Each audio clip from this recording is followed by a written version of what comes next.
ইলিশ মাছের তেল ঝাল তো খেয়েছেন, কখনো কি তেল ঝাল পোস্ত দিয়ে ট্রাই করেছেন? যদি না করে থাকেন তাহলে এই ভিডিওটা আপনাদের জন্য। অবশ্যই একবার কিন্তু ট্রাই করে দেখবেন, এটা দারুণ লাগে খেতে। তো চলুন আপনাদের সাথে এই ভিডিওটা আমি শর্টভাবে শেয়ার করছি। এটা লং ভিডিও দেওয়া রয়েছে, আপনারা চাইলে দেখে নিতে পারেন আমার পেজ এবং চ্যানেল থেকে। তো প্রথমেই মাছের মধ্যে সামান্য পরিমাণ নুন আর হলুদ দিয়ে মাখিয়ে রাখলাম। তারপর 2 চামচ পোস্ত, ছোটো চামচের 1 চামচ কালো জিরা আর 2টো কাঁচা লঙ্কা দিয়ে একটা পেস্ট তৈরি করে রাখলাম।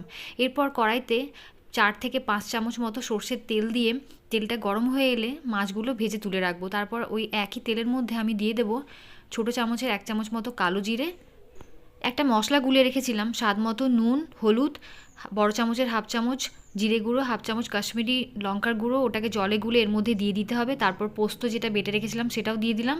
তারপর ঝোলটা ফুটে উঠলেই এর মধ্যে মাছগুলো দিয়ে দিলাম আর 2টো চেরা কাঁচা লঙ্কা। রেসিপিটা ভালো লাগলে অবশ্যই কিন্তু কমেন্ট করে জানাবেন আর লাইক করতে ভুলবেন না।